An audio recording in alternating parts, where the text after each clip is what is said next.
ઓમ આમાં એમ રીમ શ્રીમ દરેક વખતે બોલવાની જરૂર નથી. બૃહન નિતંબ વિલસ જગન્નાય નમો નમઃ. ઓમ બૃહન, બૃહત જેમ કે વિશાળ, નિતંબ નિતંબ, વિલસન શાનદાર એવા સુંદર પ્રચંડ, જઘનાય એવા જાંગોને નમો નમઃ. હવે અહીંયા માના વર્ણનમાં ઘણીવાર આવા બધા શબ્દોનો પ્રયોગ થાય છે, તો ત્યારે વિશ્વરૂપનું વર્ણન કરવામાં આવે છે. તો માનું જે પહેલો વાગ્ભવ કૂચ છે એ માનો ચહેરો દર્શાવે છે. પછીનો જે કામરાજકૂટ છે એ મધ્યકૂટ છે, અને અધોભાગ છે એ શક્તિકૂટ છે. શક્તિકૂટ જ્યાંથી પૂરા વિશ્વનું સર્જન થાય છે. તો અહીંયાથી આ નામ જે બતાડે છે ત્યાંથી શક્તિકૂટ શરૂ થાય છે. તો લલિતા સહસ્ત્રનામમાં પણ આવે છે શક્તિકૂટ એક તાપન્ન કટ્યધો ભાગ ધારિણી. તો અહીંયા ક્રિયા શક્તિ કાર્યાન્વિત થાય છે. માની જે 3 શક્તિ છે, જ્ઞાન શક્તિ, ઈચ્છા શક્તિ, ક્રિયા શક્તિ, તો અહીંયાથી ત્રીજા કૂટમાં ક્રિયા શક્તિ કાર્યાન્વિત થાય છે. અને શરીરની અંદર જોઈએ તો કુંડલીની જે જાગૃત કરીને ઉર્ધ્વગામી કરાય તો આ મોક્ષ અને પુરુષાર્થ આપનાર છે. ઉપરની તરફ જોઈને ઉર્ધ્વ તરફ લઈ જવાય છે. તો માના જે બૃહદ અને એવા વિશાળ એવા નિતંબ અને જંગાની વાત છે, કારણ કે ત્યાંથી વિશાળ સૃષ્ટિનું કોટી કોટી બ્રહ્માંડનું ત્યાંથી સર્જન થાય છે. તો એટલા માટે અહીંયા એવા માના વિશ્વરૂપને, માના એવા શક્તિકૂટને અહીંયા નમન કરવામાં આવ્યું છે. તો ઓમ બૃહન નિતંબ વિલસજ જઘનાય નમો નમઃ. પછીનું નામ આવે છે 27 નંબરમાં, ઓમ સૌભાગ્ય જાત શૃંગાર મધ્યમાય નમો નમઃ.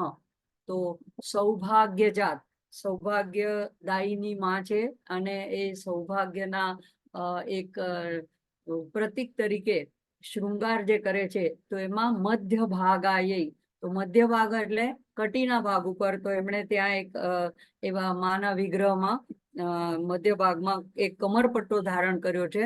તો એ કમરપટ્ટાને અહીંયા એના સૌંદર્યનું વર્ણન છે, સાથે સાથે વિશ્વરૂપનું પણ વર્ણન છે. તો એ રીતે આ એવા કમરપટ્ટાને જેણે ધારણ કર્યો છે, અને એના દ્વારા શું કે કમર કસી એટલે કે એક શાસકનું પણ એક સામર્થ્ય બતાડે છે કે જ્યારે કોઈ કામ એવું કરવાનું હોય ત્યારે કમરપટ્ટો આપણે આમ માણસ કે કમર કસીને એ વસ્તુની પાછળ મંડી પડ્યો, તો કમર કસીને એટલે એવો કમરપટ્ટો કમરને બાંધીને. તો અહીંયા એવા માના શાસક એવા સ્વરૂપનું અહીંયા દર્શન કરવામાં આવે છે કે સૌભાગ્યના પ્રતીક તરીકે પણ એક શૃંગાર રૂપે પણ એમણે કમરપટ્ટો ધારણ કર્યો છે, અને શાસક તરીકે પણ એવો એક કમરપટ્ટો એમણે ધારણ કર્યો છે. પછીનું નામ આવે છે ઓમ દિવ્ય ભૂષણ સંદોહ રંજિતાય નમો નમઃ.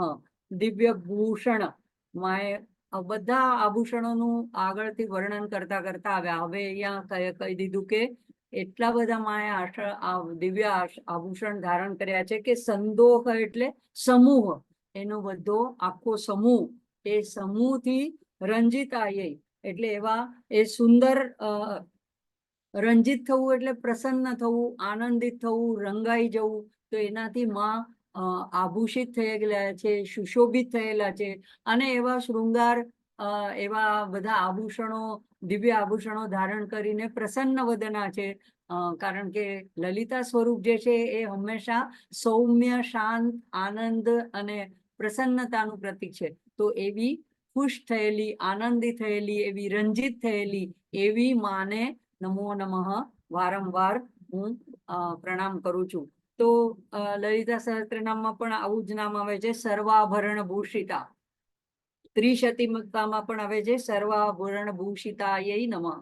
તો માને આપણે જેટલા પણ ધારી શકીએ, અંગમાં જેટલા પણ જુદી જુદી જગ્યાએ જે આભૂષણો ધારણ સૌભાગ્યવતી સ્ત્રીઓ કરતી હોય છે, તો આપણે માને એવા બધા આભૂષણો અલંકારો અર્પિત કરતા હોઈએ છીએ, અને એવા બધા દિવ્ય આભૂષણો કે જે સૃષ્ટિમાં અન્ય ક્યાંય પ્રાપ્ત ન હોય એવા, એટલે જેમ કે એના કાનના કુંડલ છે તો એમાં એમણે સૂર્ય અને ચંદ્રની ક્રાંતિ, સૂર્ય અને ચંદ્રને તપનોડુપમંડલા, તો જાણે કે એને ધારણ કરી લીધા છે. મસ્તક ઉપર તો જાણે કે ચંદ્રને ધારણ કરી લીધો છે. તો એવી રીતના દિવ્ય દિવ્ય બધા આભૂષણોથી રંજિત થયેલી એવી માને વારંવાર નમો નમઃ. આગળનું નામ આવે છે ઓમ પારિજાત ગુણાધિક્ય પદાબ્જાય નમો નમઃ. હવે અબ્જ એટલે કમળ, અને પાદ અબ્જ એટલે ચરણ કમળ, પદ પગ, પાદ એટલે ચરણ.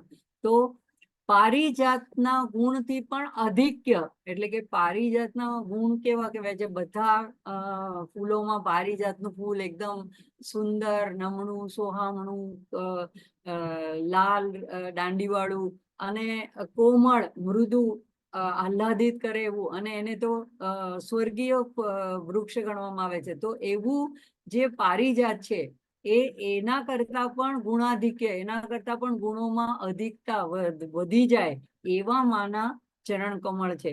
તો પારિજાતના ગુણોમાં એમ કહેવામાં આવે છે કે એના ફૂલ જે છે એ પણ ગેસ્ટ્રિક સમસ્યામાં કે શ્વસન ના પણ કોઈ રોગ હોય એને માટે કામ આવે છે, અથવા તો કોઈ નિરાશા, ડિપ્રેશનમાં વહી ગયો તો એને માટે પણ આ ફૂલોના દ્વારા, એની સુગંધ દ્વારા અથવા એને જોઈને એની થેરપી આપવાથી પણ એનો પ્રભાવ દૂર થાય છે, અવસાદ દૂર થાય છે.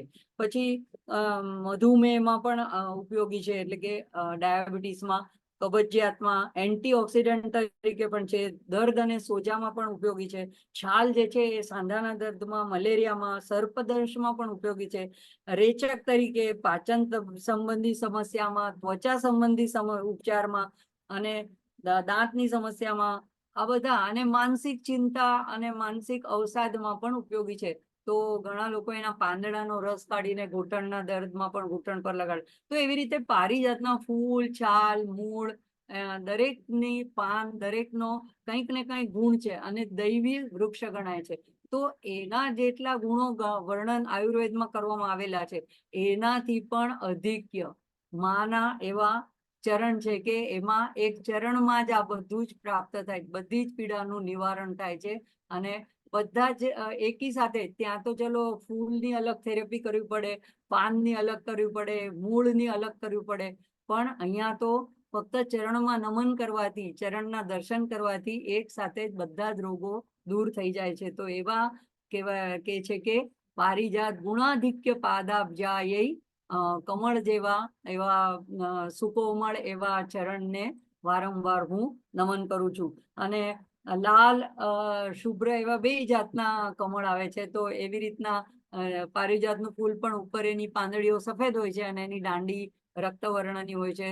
તો એવા માના શુભ્ર અને અલતો લગાડેલો હોય સાઈડમાં, બાજુમાં, તો ઘણા નોર્થ બાજુ ખાસ કરીને લાલ અથવા તો મહેંદીથી પણ રંગવામાં આવે છે. તો એ કિનારી લાલ હોય છે. તો જાણે કે પારિજાતનું ફૂલ કેવું હોય એવા કોમળ એવા બંને ચરણ કમળને હું વારંવાર નમન કરું છું. આગળ આવે છે સુપદ્મરાગ સંકાશ ચરણાય નમો નમઃ. હવે અહીંયા પેલા એના ગુણની વાત કરી, હવે એના રૂપની વાત કરે છે. તો સુપદ્મરાગ સંકાશ, સુ સારામાં સારો, શ્રેષ્ઠ, પદ્મરાગ, પદ્મરાગ એક સર્વોત્તમ માણેક છે, અને એ લાલ રંગનો હોય છે, અને એની પ્રભા, એની કાંતિ એવી હોય છે કે સ્વયં પ્રકાશિત મણિ હોય છે. તો એ એવો જે પદ્મરાગ મણિ છે એ એના જેવો સંકાશ, એટલે એની સાથે તુલના કરાય એવો, એના દિવ્ય પ્રકાશ સાથે તુલના કરાય એવી મણિની જ્યોતિ, સૂર્યની જ્યોતિ પ્રભા કેવી હોય છે? થોડીક આપણને તેજ લાગે. અત્યારે તો અહીંયા હીટ વેવ ચાલી રહી છે, તો અકળામણ થાય એવી, બાળે એવી પણ હોય એની તેજ છે, પણ સાથે આકૃતેજ છે. પણ મણિનો જે તેજ હોય છે સ્વયં પ્રકાશિત, એ જ્યોતિ પ્રભા હોય છે, એ ઠંડક આપનારી, આહ્લાદિત કરનારી, શીતળ હોય છે. તો આમ માના ચરણ જે છે એ મણિ સ્વરૂપ છે. અને મરકત મણી પણ શબ્દ કહેવામાં આવે છે. અને જો માનું રહેવાનું સ્થાન છે તો એને મણિદ્વીપ કહેવામાં આવે છે. અને માનું જે ઘર છે મણિદ્વીપમાં, તો એમાં આપણે લલિતા સહસ્ત્રનામમાં જો તો ચિંતામણી ગૃહસ્થા, તો એમાં પણ ચિંતામણી. તો બધા મણી, જુદા જુદા મણી સાથે માના સ્વરૂપને સરખાવવામાં આવે છે. અને મણી માને અતિ વહાલા છે. તો સર્વ જગતને પ્રકાશ આપે છે, એટલા માટે પણ એને સ્વયં પ્રકાશિત મણી સાથે એની સરખામણી કરવામાં આવી છે. તો જ્ઞાન અને બુદ્ધિને પ્રકાશિત કરીને સન્માર્ગમાં પ્રેરિત કરે છે, એ પણ એનો ગર્ભિતાર્થ અર્થ છે. એટલે જેમ મણી એક પ્રકાશ આપીને અંધારાને દૂર કરે છે, સ્વયં પ્રકાશ. અંધારામાં ઓરડામાં મણી હોય તો એની મેળે એનો પ્રકાશ ઝગઝગીને આપણને બધી વસ્તુ ચોખ્ખી સ્પષ્ટ દેખાવા માંડે છે, ઉકેલાય છે. તો એ જ રીતે માના ચરણનો જે આશ્રય લે છે એને માં જ્ઞાન અને બુદ્ધિનો પ્રકાશ અર્પણ કરે છે અને એની બુદ્ધિને સન્માર્ગે પ્રેરિત કરે છે. એટલે આખા વિશ્વને જ પ્રકાશિત કરનારા આ ચરણો છે. બીજું કે આ માના ચરણો બહાર તો જગતમાં ક્યાં છે, આપણે એક વિગ્રહમાં કહીએ છીએ, પણ આપણા શરીરની અંદર સહસ્ત્રારમાં એ બે ચરણો વિરાજમાન છે. તો એને અહીંયા ગુરુનું સ્થાન પણ કહેવાય છે. અને અહીંયા સહસ્ત્રારમાં માના બે ચરણ છે. તો સૌંદર્ય લહરીમાં 14મા શ્લોકમાં આની વાત આવે છે કે જે આપણા ષટ ચક્રો છે એના દરેક ચક્રની અંદર જુદા જુદા દેવતાઓનો વાસ છે. એની જે કિરણો છે એ બધી મળીને 360 દેવીઓ છે, 360 કિરણો, દેવતા રૂપી કિરણો અથવા તો કિરણો રૂપી દેવતાઓ. તો એ બધી આભા પ્રભા એ બધી અહીંયા સહસ્ત્રારમાં માના બે ચરણ છે એમાંથી જે બધી પ્રવાહિત થાય છે. અને ષટ ચક્રોમાંથી થઈને એ દરેક શરીરના અંગ પ્રત્યંગમાં એ સુધા, એ અમૃત, એ ઉર્જા પ્રવાહિત થાય છે. તો એવા એ બે ચરણો અહીંયા સુપદ્મરાગ શંકાશ ચરણાય એ નમો નમઃ, એને વારંવાર નમન કરું છું. એવી જ રીતે સૌંદર્ય લહરીમાં 4થા શ્લોકમાં એવી પણ વાત શંકરાચાર્યજીએ કરી છે કે માનું જે સ્વરૂપ છે, અહીંયા બાજુમાં ચિત્રમાં પણ જોઈ શકાય છે કે એમાં ક્યાંય અભય વરદ હસ્ત નથી. તો બીજા બધા સામાન્ય રૂપે દેવી દેવતાઓના હાથમાં મૂર્તિઓમાં વિગ્રહમાં અભય વરદ હસ્ત દર્શાવવામાં આવે. તો ત્યાં શંકરાચાર્યજી કે આચાર્ય કહે છે કે માં તમે નથી રાખ્યા એવા, તમે એવો અભિનય નથી કરતા કે હું તમને અભય વરદ આપું. શું કામ? કારણ કે તમારા ચરણો જ સમર્થ છે અભય અને વરદાન આપવા માટે, ભયમાંથી છોડાવવા માટે, આ ભવબંધનમાંથી છોડાવવા માટે અને ત્રિવિધ તાપમાંથી છોડાવવા માટે તમારા ચરણો અભય આપનારા અને જે મનોકામના હોય એનાથી પણ અધિક આપનારા, એવું વરદાન આપનારા તમારા ચરણો જ સમર્થ છે. એટલે તમારે એવા અભય વરદ હસ્ત રાખવાની કઈ જરૂર નથી. તો એવો જે ચરણોનો મહિમા છે, એ કિરણો, એક એક ઉર્જા શક્તિ, એની રસધારા અને ચૈતન્ય જે આપણામાં વર્ષાવી રહી છે. તો આ બધા નામો આના જે મેં પહેલા જ પણ આપને વાત કરી હતી કે તેલુગુમાં જે આચાર્ય છે ષડાનંદ શર્મા, ષણમુખાનંદ, સામવેદ ષણમુખ શર્મા. તો બધું તો મને નથી સમજાતું, પણ એ હંમેશા એમ જ કે છે કે આ બધા ફક્ત પઠન કરી જવા માટેના નામ નથી કે ચલો મેકેનિકલી બધા યંત્રવત બોલી ગયા એટલે ચલો આજનું કાર્ય પૂરું થયું. આ બધા ધ્યાન કરવા માટેના છે, ખાલી ગગડાવી જવા માટેના નથી. એટલે આવા નામોનો અર્થ મનમાં મર્મ પકડીને, આંખ બંધ કરીને માનું ધ્યાન, માના વિગ્રહનું ધ્યાન કરીને માના સ્વરૂપમાં ખોવાઈ જવાનું છે.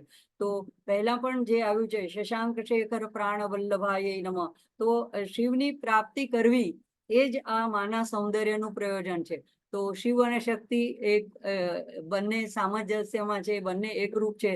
તો શિવને આનંદ પ્રદાન કરનારી, હવે શિવ જ પોતે સચ્ચિદાનંદ સ્વરૂપ છે, પરબ્રહ્મ છે, પણ એવા પરબ્રહ્મને પણ આનંદ આપનારી એવી માં છે, આનંદ રૂપિણી. અને એવું આ માનું આનંદ આપનારું આવું લલિતાંબિકાનું સ્વરૂપ છે. તો જે પુરાણોમાં વાત આવે છે કે જયારે ભંડાસુરના વધ વખતે એની પહેલા જયારે યજ્ઞ કરે છે અને એમાંથી જે ચિદગ્નિકુંડ સંભૂતા, એમાંથી જયારે આ મહા ત્રિપુર સુંદરી લલિતાંબિકા પ્રગટ થાય છે અને કોને વર્ષે એને કોણ એનો પતિ બનશે, ત્યારે બધાએ શિવજીની સામે જોયું અને શિવજી કે જે કામેશ્વર કહેવાય છે, એ અતિ સૌંદર્ય રૂપ ધરીને આવ્યા અને માના આવા રૂપ ઉપર મોહિત થઈ ગયા. તો જે પોતે જ સંપૂર્ણ સૌંદર્ય રૂપ છે, સચ્ચિદ આનંદ સ્વરૂપ છે, એને પણ મોહિત કરનારી, એને પ્રસન્ન કરનારી, એને આનંદ આપનારી એવી આ લલિતાંબિકા છે. અને એટલે એના આવા બધા વિગ્રહનું અને એના આવા બધા ચરણોનું, એના શરીરના અંગોનું, એના સૌંદર્યનું વર્ણન આપણે જોઈ રહ્યા છે. તો એવું આ માનું સ્વરૂપ ધ્યાન કરવા માટે યોગ્ય એવું સ્વરૂપ છે. આગળ જોશું.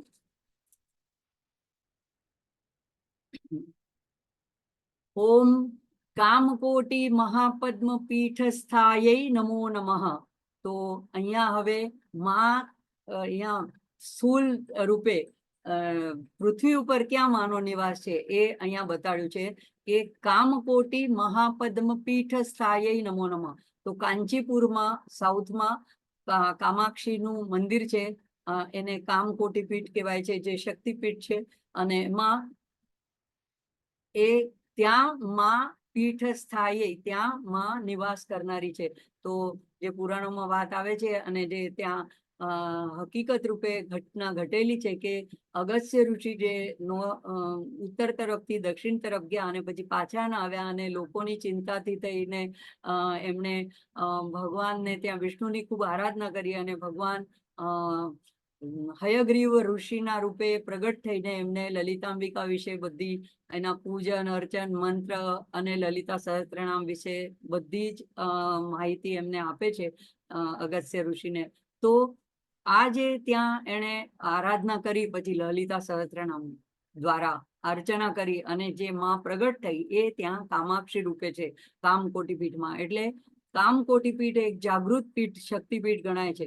અને મહાપદ્મ એ જે છે તો બીજા અર્થમાં જોઈએ તો એ બધા આપણા ષટચક્રોને પદ્મ કહેવામાં આવે છે અને મહાપદ્મ સહસ્ત્રારને કહેવામાં આવે છે. તો શરીરની અંદર મણિપુરથી કામકોટી પીઠ સુધીના, એટલે કે અહીંયા સહસ્ત્રાર સુધીમાં એ માનો વાસ છે. બધા ચક્રોમાં માં નિવાસ કરે છે અને ઉપર છેલ્લે સહસ્ત્રારમાં એ શિવ સાથે ઐક્ય પામે છે. તો એ સ્થૂલ ક્ષેત્ર પરક અર્થ જે છે એ છે કામાક્ષી મંદિરનો, કાંચીપુરમનો. પછી યોગ પરક મંત્ર છે એ આ સહસ્ત્રારનો છે. અને કોટીનો એક અર્થ સમૂહ પણ થાય છે, કરોડ પણ થાય છે, સમૂહ પણ થાય છે, પ્રકાર પણ થાય છે. તો આવી શક્તિપીઠમાં જઈને જ્યારે પણ મંત્ર જાપ કરવામાં આવે છે તો બધા જ ઈચ્છિત ફળોની પ્રાપ્તિ થાય છે. અને ધર્મ અર્થ કામ એનાથી પર, તો ષડાનંદ આચાર્ય એમ કે છે કે કોટીનો અર્થ પર, એનાથી અતીત એવો પણ એક અર્થ થાય છે. સંસ્કૃતમાં એક શબ્દના અનેક અર્થ, સંદર્ભ પરત્વે અનેક અર્થ થતા હોય છે. તો એમ કે છે કે ધર્મ અર્થ અને કામ એટલું તો સહજ રૂપે પ્રાપ્ત કરી શકાય છે, પણ મોક્ષની પ્રાપ્તિ કરવી હોય તેનાથી પર, તો એ મોક્ષ પ્રદાન કરનારું એવું જે પીઠ છે એ કામકોટી પીઠ છે. અને એ જ અહીંયા જે છે એ આપણામાં સહસ્ત્રાર છે. તો એ કામકોટીમાં પીઠ સ્થાનમાં એક મહાપદ્મ છે અને તેમાં કામાક્ષી દેવી વિરાજિત છે. આ કામાક્ષી દેવી એટલે એ જ લલિતા ત્રિપુર સુંદરી. અને મહાપીઠનો અર્થ એમ છે કે કોઈ પણ મનોકામના પૂર્ણ કરનારી. તો એક એવી મુક્તિદાયક એક ક્ષેત્રની પણ વાત છે. અને એવું અહીંયા માના અભ્યાસ, એની સાધના, મંત્ર જપ એવી જો એવા પીઠમાં જઈને કરે તો માનો સાક્ષાત્કાર થાય છે. બીજું કે અંતર્મુખ સમારાધ્યા લલિતા સહસ્ત્રનામમાં, તો એવું બહાર એક પીઠ છે એટલે એવું એક પીઠ અહીંયા અંદર આપણી અંદર પણ વિરાજમાન છે. આપણી અંદર પણ કવચમાં આવે છે ચંડીપાઠમાં હૃદય લલિતા, તો આપણા હૃદયમાં પણ એ નિવાસ સ્થાન કરે છે. એટલા માટે અહીંયા પણ આપણે અંતર્મુખ થઈને માના મંત્રનો જપ કરીએ, માના સ્વરૂપનું ધ્યાન કરીએ તો એ મોક્ષ આપનારી છે. તો એ હજી એક એનો અર્થ એ રીતે પણ કર્યો છે એમણે આચાર્ય કે ક એટલે કે બ્રહ્મા, કામ શબ્દનો, કામકોટીમાંથી કામ શબ્દનો સંધિ વિચ્છેદ કર્યો છે. ક એટલે અકાર અને ક અ અને મ, તો કકાર એટલે બ્રહ્મા, અકાર એટલે વિષ્ણુ અને મકાર એટલે રુદ્ર. તો બ્રહ્મા જે સૃષ્ટિ સર્જન કરનારું સત્વત્ર તત્વ, વિષ્ણુ એ સ્થિતિ માટેનું રજસ તત્વ અને મકાર રુદ્ર એ લય કરનારું તમસ તત્વ. તો એનું પ્રતીક આ કામ છે. અને આ ત્રણેય શક્તિ સૃજનની, પાલનની અને લયની, એ ત્રણેય શક્તિ, બધી શક્તિ માની જ છે.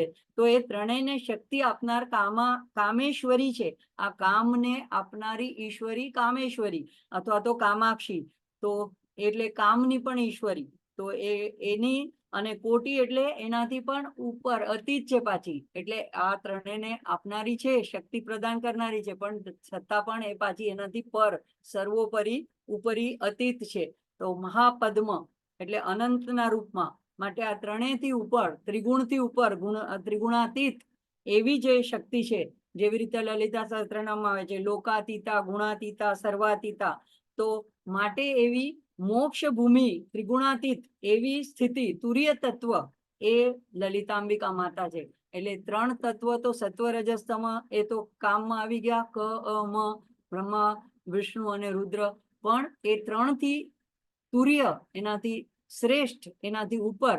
એટલે કુંડલીની જ્યારે પ્રયાણ કરે છે ત્યારે મૂલાધારથી સહસ્ત્રાર સુધીમાં બે ચક્રોની એક ગ્રંથિને પણ ભેદન કરતી જાય છે. તો લલિતા સહસ્ત્રનામમાં આવે છે બ્રહ્મ ગ્રંથિ વિભેદિની. મૂલાધાર અને સ્વાધિષ્ઠાન પછી એ બ્રહ્મ ગ્રંથિ આવે છે.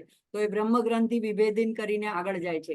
તો પછી આગળ આવે છે વિષ્ણુ ગ્રંથિ વિભેદિની. તો એના પછી અનાહત અને વિશુદ્ધિમાં મણિપુર અને અનાહતમાં વિષ્ણુ ગ્રંથિ વિભેદિની, અને વિશુદ્ધિ અને આજ્ઞામાં રુદ્ર ગ્રંથિ વિભેદિની. તો આ ત્રણેય નામ, ત્રણેય વર્ણન લલિતા સહસ્ત્રનામમાં આવે છે. તો આ ત્રણેય ગ્રંથોને ભેદીને સહસ્ત્રારમાં શિવશક્તિ રૂપિણી. તો એટલે કે એક ગ્રંથિને ક મ ત્રણેય ગ્રંથિઓને ભેદીને એનાથી ઉપર મહાપદ્મમાં, કામ કોટી, કોટી એટલે એનાથી ઉપર અતીત મહાપદ્મમાં વિરાજિત, અને એવી ગુણાતીત તુર્ય અવસ્થામાં એ વિરાજિત થયેલી છે. તો એવી પીઠમાં સ્થાપિત થયેલી, વિરાજિત થયેલી માને નમો નમઃ વારંવાર હું નમન કરું છું, પ્રણામ કરું છું. આવા એના અનેક સંદર્ભ મળે છે. આગળનું નામ છે શ્રી કંઠ નેત્ર કુમુદ ચંદ્રિકાય નમો નમઃ. હવે શ્રીકંઠ જે છે એને શિવજીને માટે પણ આ શ્રીકંઠ વાપરાય છે. શ્રીકંઠ આપણે લલિતા સહસ્ત્રનામમાં પણ આવે છે. તો વિષકંઠ પણ કહેવાય છે શ્રીકંઠને. શ્રીના અનેક અર્થ છે. નીલકંઠ પણ કહેવાય છે. તો શ્રીને આ નીલકંઠ, શ્રીકંઠ અથવા તો વિષકંઠ એટલે કે એના ધારક જે છે એવા, એટલે કે શિવજી, એના નેત્રોને, એમની આંખોને માટે માં કેવી છે? તો કુમુદ ચંદ્રિકાય નમો નમઃ. કુમુદ એટલે કે કમળ જેવી, અને કમળ જેમ આહલાદ આપે છે ચંદ્રિકાના ઉદય થવાથી, તો એવી રીતે શિવજીના નેત્રરૂપી કમળને માનું સ્વરૂપ, માનું લાવણ્ય, માનું સૌંદર્ય એ ચંદ્રિકા રૂપ છે, અને એટલો બધો એ આહલાદ આપે છે. એટલે કે માં આર્દ્રતાનું, આહલાદનું પ્રતીક છે, શીતળતાનું પ્રતીક છે. હવે એટલે કે એમની આંખો જે વિષને લીધે, ગળામાં વિષને લીધે આંખો થોડીક નીલ વર્ણની થઈ ગઈ છે, એ બાધા જે છે, એની દાહકતા છે, એને દૂર કરનારી માનું સૌંદર્ય છે. એટલે માં એને માટે એક ચંદ્રિકા રૂપે એને શીતળતા, ઠંડક, આહલાદ આપી રહી છે. એમની આંખોને સદૈવે માનું સ્વરૂપ આવું ઠંડક પહોંચાડે છે. તો એ જેમ ચંદ્રિકાને જોઈને કુમુદિની જેવી કહેવાય છે. એક તો સૂર્યને જોઈને વિકસિત થતા કમળ હોય છે, ને એક રાત્રે પોર્ણી પણ કહેવાય છે, જે ચંદ્રને જોઈને વિકસિત, રાતના જ વિકસિત થાય છે. તો એવી જે છે એ શિવજીના નેત્રોને આવી રીતે માં આનંદ થી, શાંતિથી, પ્રફુલ્લિતતાથી માને જોઈને એમના આંખો વિસ્ફારિત થાય છે, ખુલે છે, અને એ આંખોને ઠંડક પહોંચે છે. શાંત, સૌમ્ય, પ્રિય ભાવ પ્રગટ થાય છે. એટલે ત્યારે માનું ચંદ્રિકા સમાન રૂપ જોઈને શિવજી શાંત બની જાય છે. તો શિવના નેત્રમાં ખરેખર તો અગ્નિ છે, કારણ કે સૂર્ય, ચંદ્ર ને અગ્નિ ત્રણ એમના નેત્રો છે. પણ માના સંયોગથી એ શાંત બને છે. એટલે લોક રક્ષણ માટે માં આવી રીતે એમને પ્રેરણા કરે છે અને એના રૌદ્ર સ્વરૂપને, એમના ભયંકર, એમના દાહક સ્વરૂપને પોતાના આવા સૌંદર્યથી ચંદ્રિકા રૂપ બનીને શાંત કરે છે, એમની દાહકતાને શીતલ કરે છે. અને એટલે કારણ કે શિવ શક્તિ એક રૂપિણી છે, તો આ નામોનો અનુભવ કરવા માટે આચાર્ય કહે છે કે ભક્તિપૂર્વક, ભાવપૂર્વક પારાયણ કરવાનું છે. પછી કુમુદનો અર્થ બીજો પણ એક થાય છે કે કુ એટલે પૃથ્વી અને મુદ એટલે મુદિતા, એટલે એને પ્રસન્નતા આપનાર, આનંદ આપનાર. તો શિવના નેત્રો એ જે છે એ કુમુદ એટલે કે પૃથ્વીના લોકોને આનંદ આપનાર.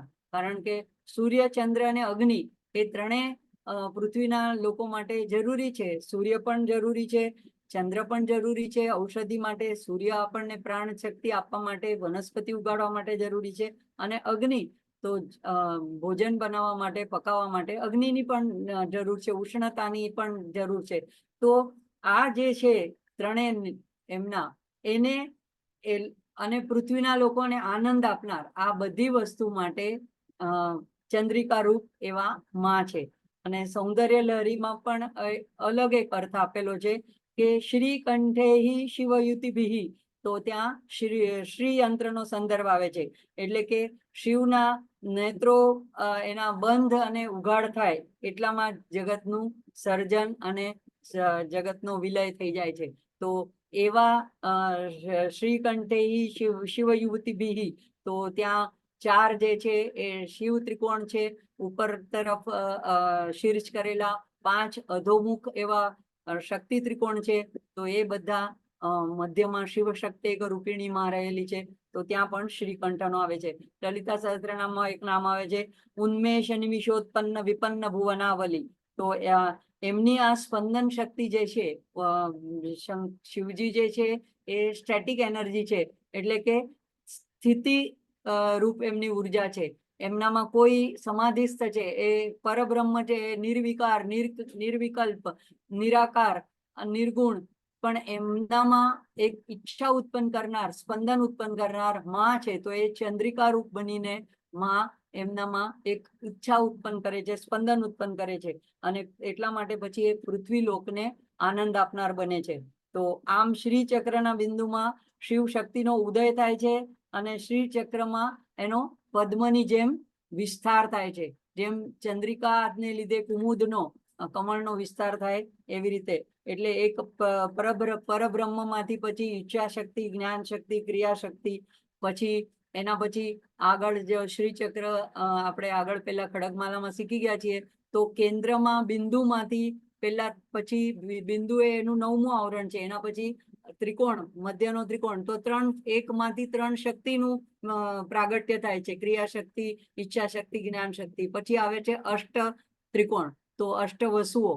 તો એના પછી આવે છે દશાર, 10 ત્રિકોણ, એના પછી બીજા 10, એના પછી 14 ભુવન, 14 ત્રિકોણ, એના પછી એક અષ્ટદલ, એક 16 પાંખડી વાળું દળ, અને પછી 3 વૃત્ત અને ભૂપુર, એની 3 રેખાઓ. તો અહીંયા મારી પાછળ પણ શ્રીયંત્ર આપેલું છે.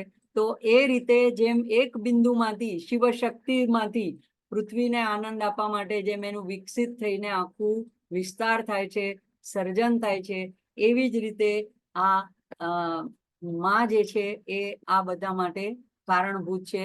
કે શ્રીકંઠ નેત્ર કુમુદ ચંદ્રિકાય, એવા ચંદ્રિકા રૂપ એવા માને વારંવાર નમો નમઃ.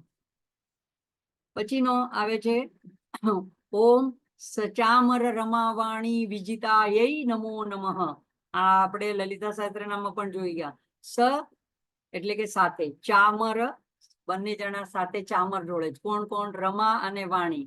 રમા એટલે લક્ષ્મી, વાણી એટલે સરસ્વતી. વિજિતાય વિંજે છે, જે ચામર વિંજે છે, એવી એના દ્વારા વિંજિત થયેલી, વિંજિતાય એવી માને વારંવાર નમો નમઃ. એટલે કે જેની ડાબે અને જમણે બંને અરસપરસ બંને તરફ લક્ષ્મી અને સરસ્વતી રહેલી છે.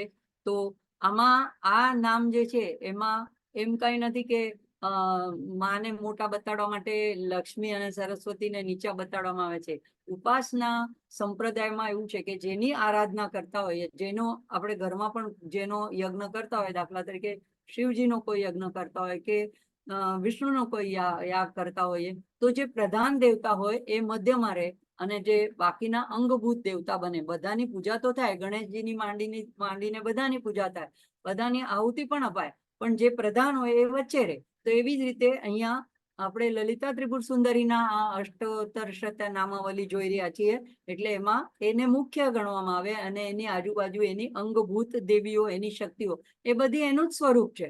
તો એમાં કોઈ ઊંચું અને કોઈ નીચું એવું નથી. અને આનો બીજો અર્થ એવો લેવાનો છે કે એક રમા એટલે લક્ષ્મી, શ્રી, સંપદા, અને વાણી એટલે સરસ્વતી, જ્ઞાન. તો જે માને એ લોકો આ બંને શક્તિઓ અર્પિત થાય છે, એટલે કે જે માનું જે ધ્યાન કરે છે, સ્મરણ કરે છે, એને અનાયાસ જ લક્ષ્મી પણ મળે છે, શ્રી સંપત્તિ પણ મળે છે, અને જ્ઞાન. જ્ઞાન એટલે સર્વોચ્ચ જ્ઞાન. લલિત કલાઓ અને એ બધું તો ઠીક, પણ મોક્ષનું, બ્રહ્મ વિદ્યાનું જ્ઞાન મળે છે. તો એ રીતે પણ એનો અર્થ થાય છે. બીજું કે મંત્રરૂપ આ મંત્ર પણ આની અંદર છુપાયેલો છે. આ નામની અંદર દરેક નામ પણ મંત્રરૂપ છે, પણ આમાં મંત્ર રૂપે માની આરાધના કરેલી છે. તો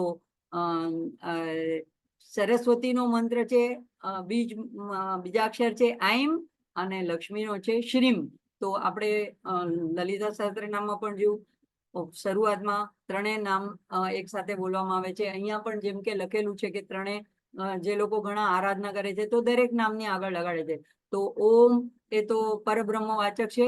આઈમ, રીમ, શ્રીમ, તો રીમ એ વચ્ચે ભુવનેશ્વરીનું, મહામાયાનું, લલિતા ત્રિપુર સુંદરીનું બીજ છે, એનો બીજાક્ષર છે, એ દેવી પ્રણવ છે. અને એની બંને તરફ, એક તરફ સરસ્વતી અને એક તરફ લક્ષ્મીનો બીજ મંત્ર છે, આઈમ અને શ્રીમ. તો આઈમ, રીમ, શ્રીમ, શ્રી માત્રે નમઃ, એમ લલિતાંબિકાની એ રીતે આરાધના કરવામાં આવે છે. તો સરસ્વતીની ઉપાસના કરવાની હોય તો સરસ્વતી મધ્યમાં હોય અને કાલી લક્ષ્મી આજુબાજુ હોય. તો અહીં બીજાક્ષર સ્વરૂપ માને નમન છે, એટલે કે અહીંયા મંત્ર શક્તિને નમન કરવામાં આવ્યું છે. અને ચામર ઢાળે છે એટલે એને ભક્તિભાવથી અર્પણ કરે છે, એવો ભાવ છે. હવે આગળ આવે છે ઓમ ભક્ત રક્ષણ દાક્ષિણ્ય કટાક્ષાય નમો નમઃ. ભક્ત રક્ષણ દાક્ષિણ્ય કટાક્ષાય નમો નમઃ. તો સામાન્ય અર્થ તરત જ સમજાઈ જાય એવો છે કે ભક્તોના રક્ષણ કરવા માટે જેની પાસે દાક્ષિણ્ય છે, એટલે કે દક્ષતા છે, જે નિપુણ છે, અને કઈ રીતે કરે છે તો કટાક્ષાએ, ફક્ત એક કટાક્ષ કરીને, એક દૃષ્ટિપાત કરીને જ ભક્તોનું રક્ષણ કરી દે છે, એવી લલિતાંબિકાને નમો નમઃ વારંવાર નમન છે. તો આ જે માના બધા નામ છે, કામાક્ષી, મીનાક્ષી, તો એ બધા અક્ષી, આંખને સંદર્ભિત કરે છે. અને કામાક્ષી ખાસ એમનું જે નામ આપણે આગળ પણ જોયું, કામકોટી મહાપદ્મ પીઠસ્થાય, તો કામાક્ષી જે નામ છે, તો એ દરેક કામનાઓને પૂર્ણ કરનારી એવી. તો એવી એમની નેત્ર કટાક્ષ, એમનું દ્રષ્ટિ, એ જ ખાલી પૂરતી છે ભક્તની સમગ્ર મનોકામનાઓને પૂર્ણ કરવા માટે. હવે માં ભક્તોના રક્ષણ કરવામાં સમર્થ છે, હોશિયાર છે, નિપુણ છે, દક્ષ છે. તો એનો અર્થ શું? તો ભક્તનું રક્ષણ શેનાથી કરવાનું છે? એક તો ભક્તના વિકારોથી ભક્તોનું રક્ષણ કરવાનું છે, ભક્તની સાધનામાં આવતી અડચણોથી ભક્તનું રક્ષણ કરવાનું છે, ભક્તને તાપત્રયમાંથી રક્ષણ કરવાનું છે, ભક્તને દુઃખ આપત્તિમાંથી રક્ષણ કરવાનું છે. તો આ બધામાં માં એને ઉગારવામાં સમર્થ છે. એટલે હવે માની જે બે આંખો છે, એ એક દયા કરુણાવશ છે, કરુણા અરુણા કરુણા તરંગિતાક્ષીમ, એમ કરીને આપણે એનો ધ્યાન મંત્ર બોલીએ છીએ. તો કરુણાથી ભરેલા એમના નેત્રો છે. અને બીજું છે એ પાછી ફક્ત ખાલી કરુણાને દયા રાખે નહીં, એની સાથે એ દૂર કરવા માટે સક્ષમ, સામર્થ્ય છે, એટલે દાક્ષિણ્ય. એના પાસે એવી સમર્થતા છે. આપણે કોકની પાસે જઈને આપણા દુઃખના રોદડા રોઈએ, એ સાંભળી લે, કદાચ કોક વાર મજાક એવું ઉડાવે, પણ એટલે એનો અર્થ એમ નથી કે એ આપણા દુઃખ દૂર કરવા માટે સમર્થ હોય. પણ અહીંયા માની પાસે આ બંને, દયા અને દાક્ષિણ્ય, બંને એક સાથે છે. અને ફક્ત એને કઈ વધારે કરવું નથી પડતું. કટાક્ષાય, એક ફક્ત દ્રષ્ટિપાત કરે, જે માના શરણમાં જાય છે ભક્તો, એને જે માના બાળક ભાવે માના ચરણમાં જાય છે, માની ગોદમાં જાય છે, એને માં આ સંસાર બંધનમાંથી, આ ભવસાગરમાંથી, આ ત્રિવિધ તાપમાંથી એનું રક્ષણ કરવા માટે કઈ રીતે એનું રક્ષણ કરે છે? તો એને જ્ઞાન આપે છે. રક્ષણ કરે છે એટલે એનામ ઉપાડીને ક્યાંક બીજે મૂકી દે છે કે એમાંથી આમ બચાવી લે છે, એટલે આમ ડૂબતો હોય પાણીમાં, ચલો બચાવ બચાવ કરે એટલે માં તેડી લે. ના, એને જ્ઞાન આપે, સાચું સમજ આપે છે, એને બ્રહ્મ જ્ઞાન આપે છે.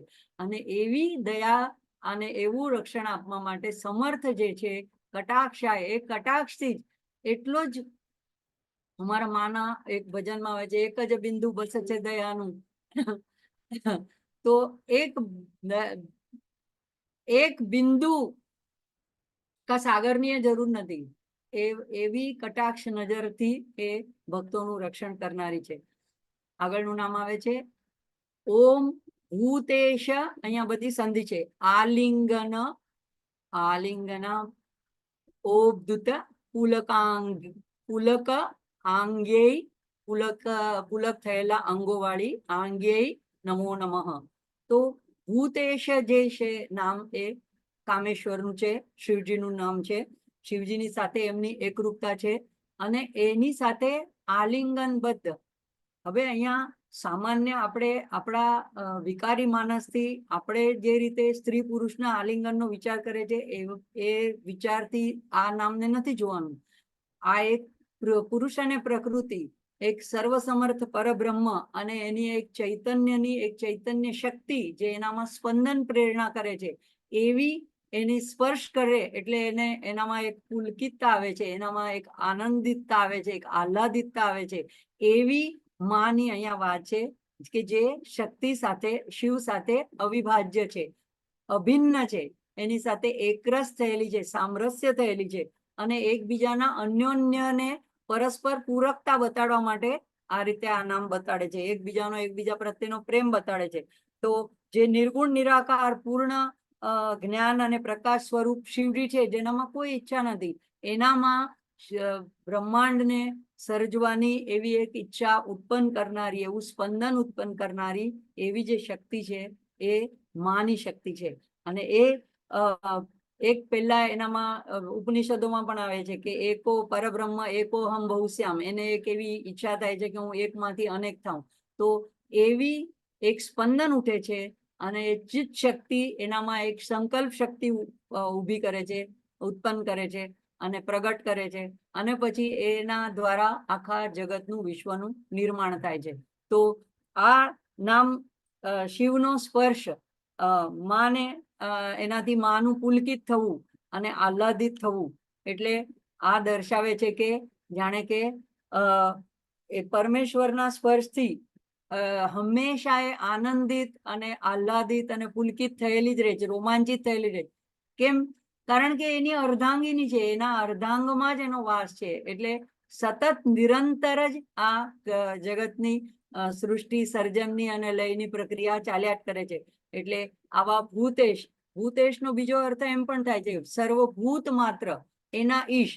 તો સર્વભૂત માત્રને સ્પર્શ કરનારી એવી પણ, એટલે પ્રકૃતિ, મૂળ પ્રકૃતિ, અને એને સ્પર્શ કરીને એને પુલકિત કરનારી અથવા તો એને પંચમહાભૂતને પ્રગટ કરનારી અને સર્વ પ્રાણી જગતને આહ્લાદિત કરનારી, સર્વ પ્રાણી જગતને પ્રગટ કરનારી. તો એવી ભૂતેશ એ પણ એક રીતે પણ એને લઈ શકાય. તો એવા જે શિવજી છે, એના શાસક સર્વભૂતોના, એની સાથે જોડાયેલી એવી, અને એટલે કે પંચમહાભૂતને અને સર્વભૂતોને બધાને આનંદિત કરનારી એવી માતાને વારંવાર નમન છે.